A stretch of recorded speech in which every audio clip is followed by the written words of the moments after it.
सर्वत्र भगवान को देखो।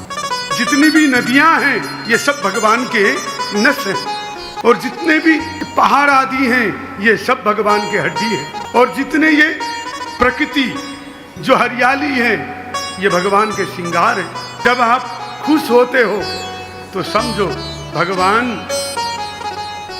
प्रसन्न हो रहे हैं।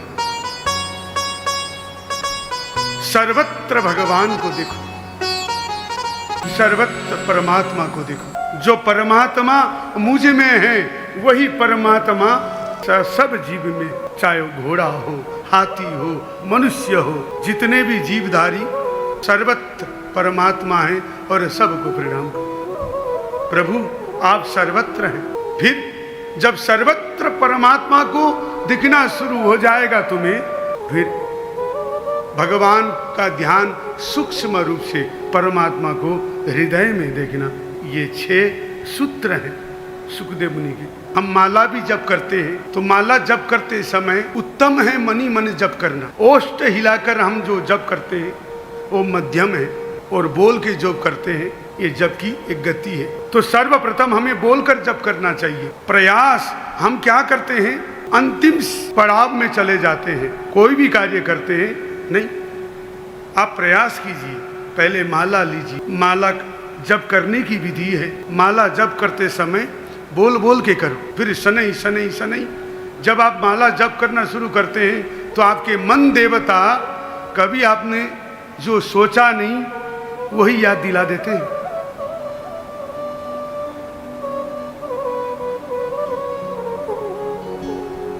आपको कई वर्षों पहले किसी ने अपशब्द बोला है, उसको आप स्मरण हो जाता है। वहां फलाने ने मुझे वर्तमान उस समय में अपमान किया, लेकिन छोड़ना नहीं।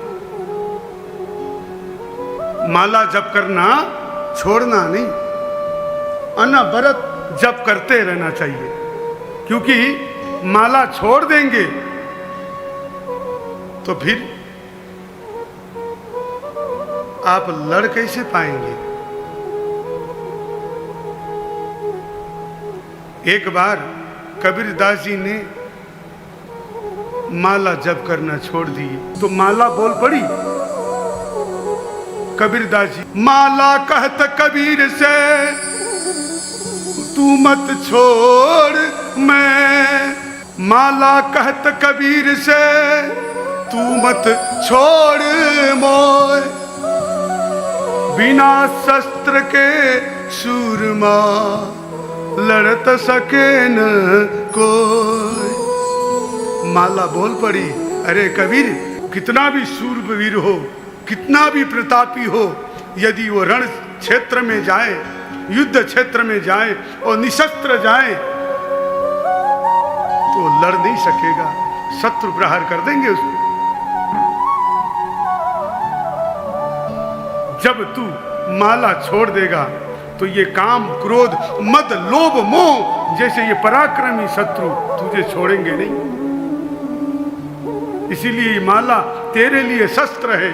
माला को हाथ में लेते ही ये डर के मारे भाग जाएंगे। तो कहने का तात्पर्य, नींद आए आने दो। सृष्टि से पहले भी भगवान थे, सोना तो पहले भी था। कंगन बनाए तब भी सोना है, और कंगन हटाए तब भी सोना है। तो भगवान ब्रह्मा जी को कहते हैं कि हैं और सृष्टि के बाद भी हूं, ये ध्यान रखना। मैं सदैव सर्वत्र विद्यमान हूं, मैं ही करता हूं और मैं ही कारण हूं। फिर एक और दृष्टांत दिया गया। परमात्मा जब सृष्टि करते हैं तो मटेरियल कहां से लेके आते हैं?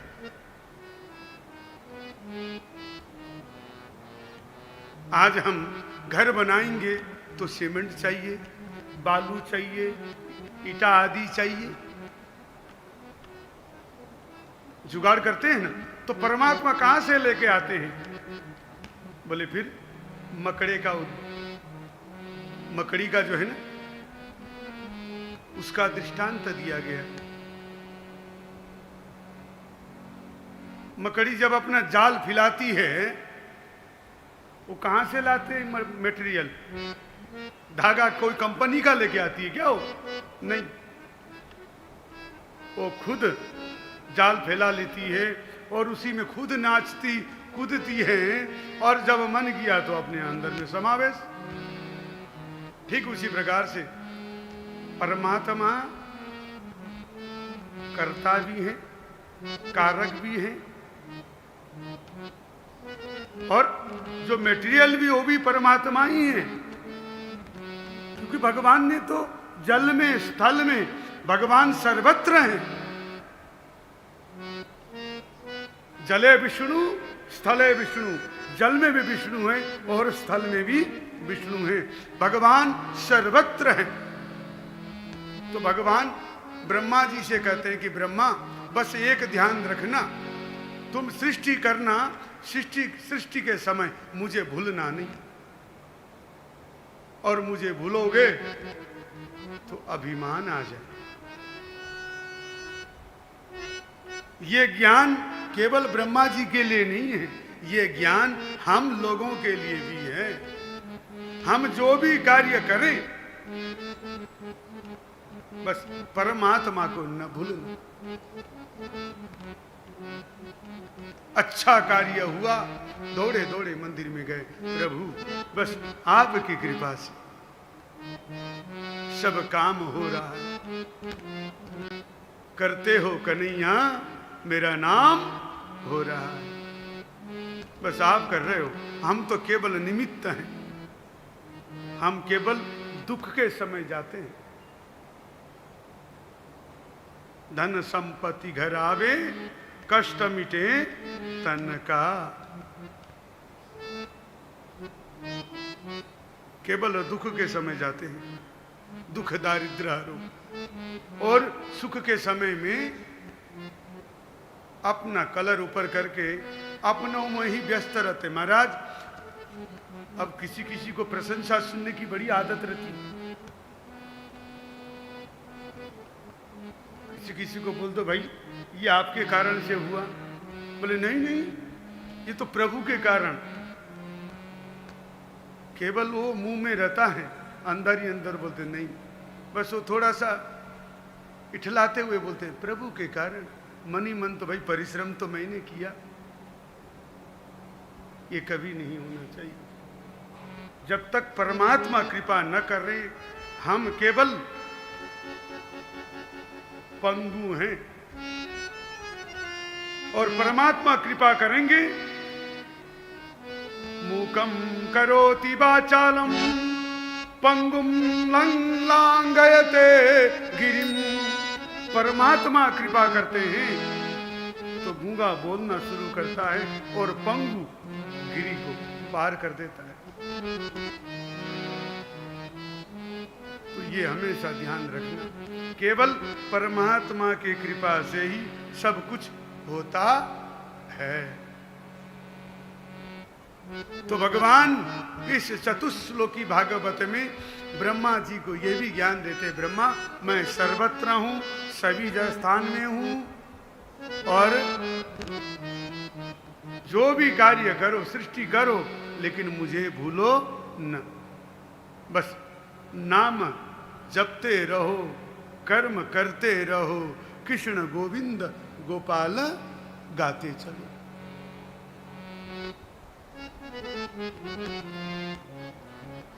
ब्रह्मा जी ने भगवान से आशीर्वाद पाकर सृष्टि में लग गए।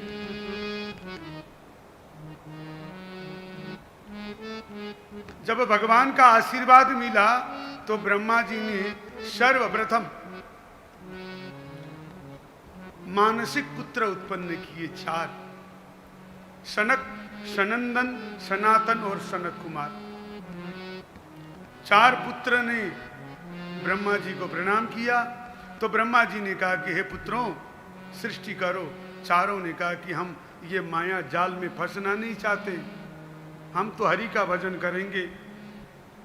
अब पहले ही मानसिक सृष्टि किए, वो पुत्रों ने ना कर दिया। ब्रह्मा जी को क्रोध आई और ब्रह्मा जी की भ्रिकुटी हुई लाल, और भ्रिकुटी में से एक पुत्र हुआ, और पुत्र जन्म लेते ही रोने लग गया और ब्रह्मा जी से कहने लगा कि मेरा नाम क्या है और काम क्या है। तो ब्रह्मा जी ने कहा कि हे पुत्र, तुम रोते हुए जन्म लिए हो, इसीलिए तुम्हारा नाम होगा रुद्र। बोले रुद्र भगवान की।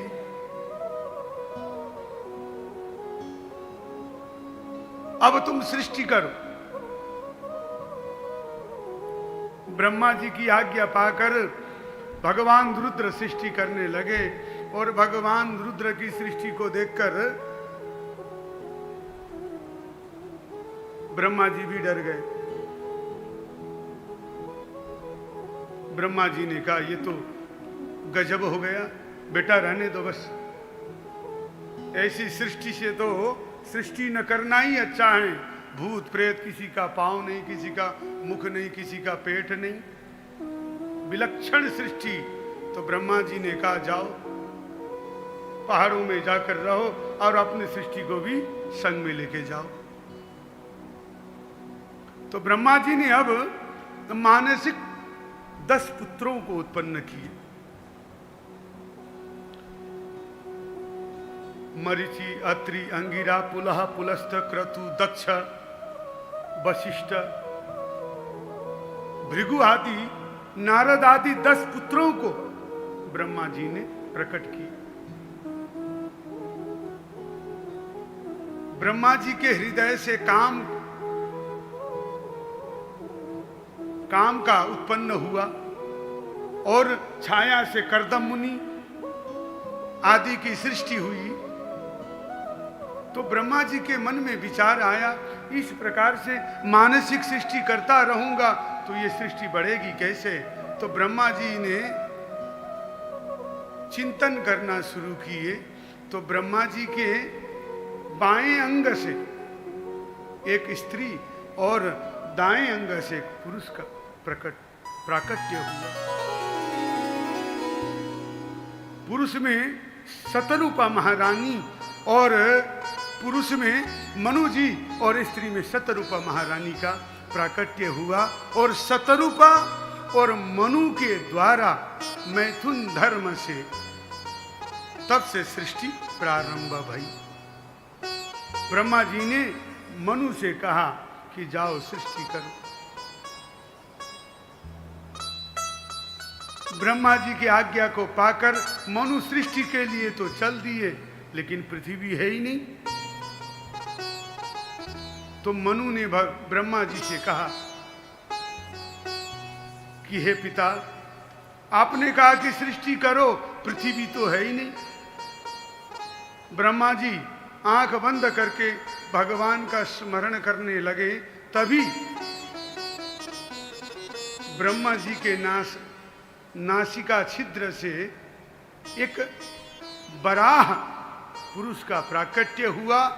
वो पुरुष आकाश मार्ग में जाकर शनैः शनैः इतना विकराल रूप धारण किया और गर्जना करने लगा। तो सभी देवता डर गए, देवता घबरा गए। तो ब्रह्मा जी ने देवताओं को आश्वासन दिया, ये कोई और नहीं है, ये स्वयं श्री हरि नारायण है। इन्होंने बराह रूप धारण किए हैं, तुम चिंता मत करो। बोले बराह भगवान की। भगवान की, भगवान ने भक्तों के लिए पहला रूप धारण किए बराह। कल आप लोगों ने झांकी के द्वारा भगवान बराह का दर्शन किए थे। भगवान बराह पाताल में जाकर हिरण्याक्ष का वध करते हैं और पुनः लाकर पृथ्वी को स्थापित करते हैं। ब्रह्मा जी ने मनु से कहा कि जाओ सृष्टि करो। तो मनु और शतरूपा के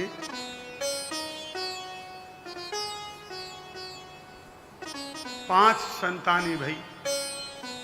मनोस्तु शतरूपायाम तिस्र कन्या सजगृहे आकुति देवहुति स प्रसूति रीति विश्रुता। 3 कन्या और 2 पुत्र, आकुति, देवहुति और प्रसूति। पुत्र उत्तानपाद और प्रियव्रत। एक दिन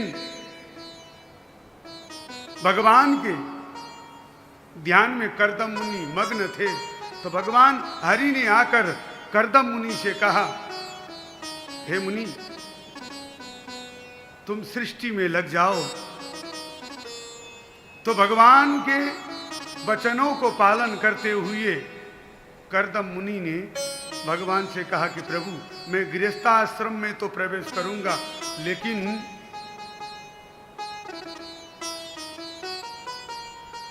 आपका जैसा ही संतान हो, और पुत्र होने के बाद मैं गृहस्थाश्रम त्याग कर संन्यास आश्रम ग्रहण कर लूंगा। इधर भगवान की प्रेरणा से ही मनु और शतरूपा ने अपनी कन्या देवहुति का कर्दम मुनि के साथ में विवाह कर दिया।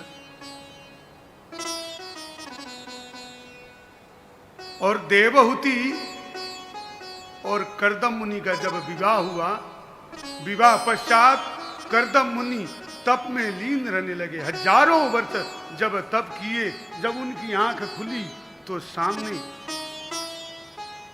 कोई एक स्त्री बैठी है। वृद्ध अवस्था को प्राप्त स्त्री बैठी है। तो कर्दम मुनि ने पूछा कि हे देवी, तुम कौन हो? तो देवहुति कहती है कि हे स्वामी, मैं आपकी अर्धांगिनी हूं। आप तप में लीन थे, मैं आपकी सेवा में लगी थी। अब कर्दम मुनि को याद आया और कर्दम मुनि ने एक सरोवर में अपनी पत्नी देवहुति से कहा, जाके स्नान कर लो। जब सरोवर में स्नान करके देवहुति निकली तो पुनः यौवनत्व को प्राप्त होते हुए वहां से सरोवर से निकली। कर्दम मुनि ने एक विमान का निर्माण किए। उस विमान का नाम था कामक विमान।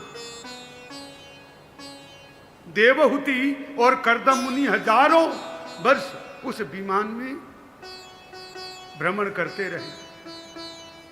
कामक विमान, उसमें न पेट्रोल न डीजल, केवल मन से स्मरण किए कि मुझे अयोध्या जाना है तो वहां पहुंच गए। हमारी संस्कृति को समझिएगा। हम लोग कहते हैं ना, ये विमान किसने बनाया? हम लोग क्या कहते हैं? अंग्रेजों ने। अंग्रेजों ने नहीं बनाया। कामक विमान, पुष्पक विमान, ये सब हमारे ऋषि मुनियों ने बनाया। लोग कहते थे, लोग अभी भी कई लोग कहते हैं कि ऋषि मुनि जंगल में रहते थे। जंगल में रहकर मंगल की कामना करते थे, कैसे लोगों का मंगल हो, वो कामना, उसी कामना में लगे रहते थे। अंग्रेजों ने विमान नहीं बनाया, विमान का निर्माण हमारे ऋषि मुनियों ने किया। बस उन्होंने तो केवल नकल किया, अकल लगा लिया नकल करने के लिए, और हम उनकी वाई वाई करते हैं। हमारे ऋषि मुनियों को हमने भुला दी। पुष्पक विमान, कामक विमान, ये सब विमान हमारे ऋषि मुनियों ने निर्माण किए।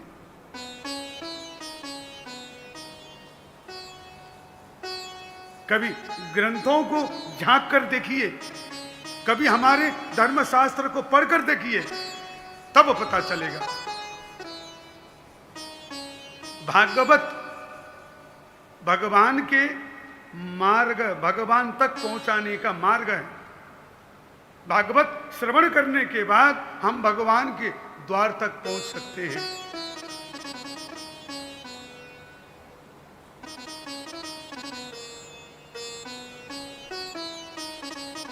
करदम मुनि और देवहूति के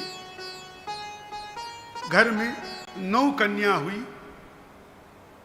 वो 9 कन्या साक्षात नवधा भक्ति है। एक दिन ब्रह्मा जी अपने 9 पुत्रों को लेके आए। मरीचि, अत्रि, अंगिरा, पुलह, पुलस्त, क्रतु, दक्ष, वशिष्ठ आदि को लेके आए। नारद मुनि भ्रमण के लिए, तीर्थाटन के लिए निकले थे, तो ब्रह्मा जी ने और 10 पुत्रों में से 9 पुत्रों को लेके आए। और हम लोग कहते हैं ना, बर ढूंढ लिया। बर का अर्थ क्या होता है? संस्कृत में बर का अर्थ होता है अच्छा, बरम। बर का अर्थ होता है अच्छा। हमने अच्छा अर्थात मेरी कन्या के लिए उपयोगी बर ढूंढा। और कैसा बर ढूंढा? बोले नारायण स्वरूप बर ढूंढा। जब कन्यादान देते हैं तो कन्यादान के समय में बोला जाता है, जीवन भर जो पिता कभी भूखा न रहा हो, वो कन्यादान के दिन भूखा प्यासा रहता है। कभी जीवन में उसने धोती कुर्ता पहना नहीं, लेकिन उसी दिन वो पहनता है। और संकल्प के समय कहता है विष्णु स्वरूपाय, अर्थात विष्णु स्वरूप बराय, बर को मैं फलाना गोत्र, फलाना मेरी लक्ष्मी स्वरूपा कन्या को दे रहा हूं। क्यों दे रहा हूं भाई? 26 साल, 22 साल, 23 साल जिसको कलेजे से लगा के रखा, आज उसको दे रहा है। देने का कारण क्या है? केवल एक ही कारण है, गृहस्थाश्रम में संतानोत्पत्ति अर्थात वंश वृद्धि के कारण लिए मैं दे। और बड़ी विडंबना है, वर्तमान समय में हमारे नव युवक और युवतियां क्या कहते हैं, महाराज थोड़ा सा जीवन सेट हो जाए, व्यापार सेट हो जाए, तब संतान के बारे में विचार करेंगे।